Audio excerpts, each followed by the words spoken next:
यह कहानी चीन में रहने वाले 3 साधुओं की है। वे तीनों अच्छे मित्र थे और हमेशा साथ ही रहते थे। उनके नाम कोई नहीं जानता था क्योंकि वे कभी किसी से बात नहीं करते थे। जब लोग उनके नाम पूछते तो वे बस हंसते, इसलिए पूरे देश में वे 3 हंसते साधु के नाम से प्रसिद्ध हो गए थे। वे देश भर में घूमते फिरते रहते और जिस गांव में रुकते वहां के मुख्य चौक में ठहरकर बस एक ही काम करते थे। वे पूरे दिल से खिलखिला कर हंसते थे। वे किसी व्यक्ति पर नहीं हंसते थे, बल्कि उनकी हंसी मानो वे ब्रह्मांड की मजाक को समझ गए हो उससे निकलती थी।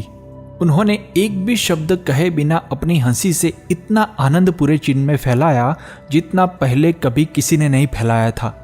हर कोई उनसे प्रेम करता और उनका सम्मान करता। उन्होंने ऐसा उपदेश दिया जैसा इतिहास में कभी किसी ने नहीं दिया था कि जीवन सिर्फ हंसी होना चाहिए और कुछ नहीं। वे जहां भी जाते वहां अपनी हंसी से ऐसा आनंदित माहौल बना देते कि गांव के लोग अपने दुख दर्द भूलकर हंसी के समुद्र में डूब जाते। उन्हें हंसते देखकर गांव वाले भी थोड़ी देर हंसते, लेकिन साधुओं की हंसी अविरत चलती रहती। गांव वालों के मन में भारी आश्चर्य होता कि ये 3 साधु क्यों लगातार हंसते रहते हैं, वे हंसना बंद क्यों नहीं करते। कई लोगों ने उनसे पूछने की कोशिश की, लेकिन कोई जवाब नहीं मिला। फिर तो पूरे गांव में हंसते 3 साधु की चर्चा फैल गई। पूरा गांव उन्हें देखने के लिए उमड़ पड़ता। जो कोई भी उन्हें देखता वह पहले ही नजर में खिलखिला उठता। आखिर में पूरा गांव हंस रहा था और फिर तीनों साधु अपने नियम के अनुसार अगले गांव की ओर निकल पड़े। धीरे धीरे वे पूरे चीन में 3 हंसते साधु के नाम से प्रसिद्ध हो गए। जब भी वे किसी गांव का दौरा करते तो तुरंत ही मुख्य चौक में गांव वाले इकट्ठा हो जाते।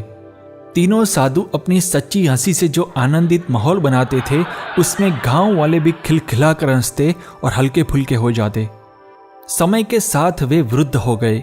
एक दिन जब तीनों साधु हंस रहे थे तब एक साधु का निधन हो गया।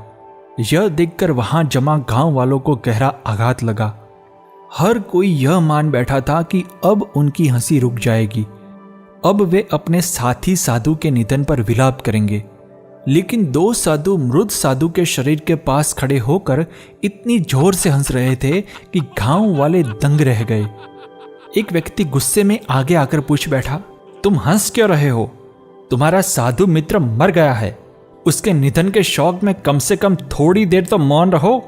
क्या तुम्हें उसके मरने का दुख नहीं हो रहा? कम से कम अब तो अपनी हंसी का कारण बताओ। तब पहली बार गांव वालों ने उन 2 साधुओं को बात करते सुना।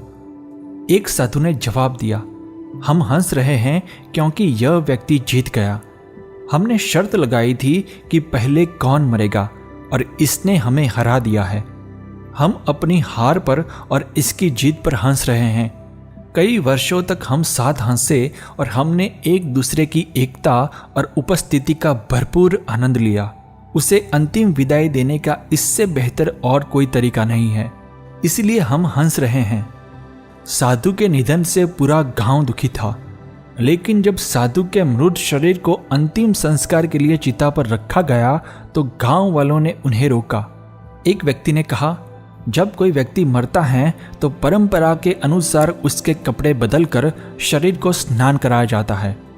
दूसरे साधु ने हंसते हुए कहा, मरने से पहले इसने हमें कहा था अगर मैं पहले मर जाऊं तो मुझे स्नान मत कराना, क्योंकि मैं कभी अशुद्ध रहा ही नहीं। मेरे जीवन में इतनी हंसी भरी रही है कि कोई भी अशुद्धता मेरे पास भटक ही नहीं पाई। मेरी हंसी हमेशा सच्ची और जीवंत रही है, इसलिए मुझे स्नान मत कराना और मेरे कपड़े भी मत बदलना। इन्हीं कपड़ों में मुझे चिता पर चढ़ाना। इसलिए मृत साधु की इच्छा का सम्मान करते हुए उन्होंने उसके कपड़े नहीं बदले। जब उसके मृत शरीर को आग लगाई गई तो अचानक उन्हें पता चला कि उसने अपने कपड़ों में कई चीजें छुपा रखी थी और वे चीजें थी चीनी पटाखे। आग लगते ही पटाखों से ऐसा माहौल बन गया जैसे कोई त्योहार हो। पूरे गांव में रोशनी और चमक फैल गई। यह देखकर सभी गांव वाले तालियां बजाते हुए जोर जोर से हंसने लगे। अरे वाह, ये शरारती मरने के बाद भी हमें फिर से हरा गया। क्या जबरदस्त है तेरी आखिरी हंसी। कहते हुए दोनों साधु पेट पकड़कर और जोर से हंसने लगे। मित्रों, 3 हंसते साधु एक संदेश देने आए थे कि जीवन को पूरी खुशी से जीना चाहिए।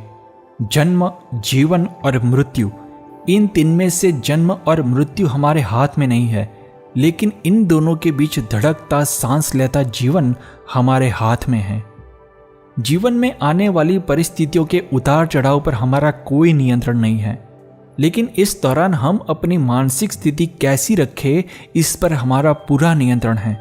अगर जीवन की जीवंतता का भरपूर आनंद उठाना है तो हमें 2 सरल फिलॉसफी को आत्मसात कर लेना चाहिए। पहली फिलॉसफी, जितना हो सके खुद को हल्के में लेना, हंसी मजाक में लेना।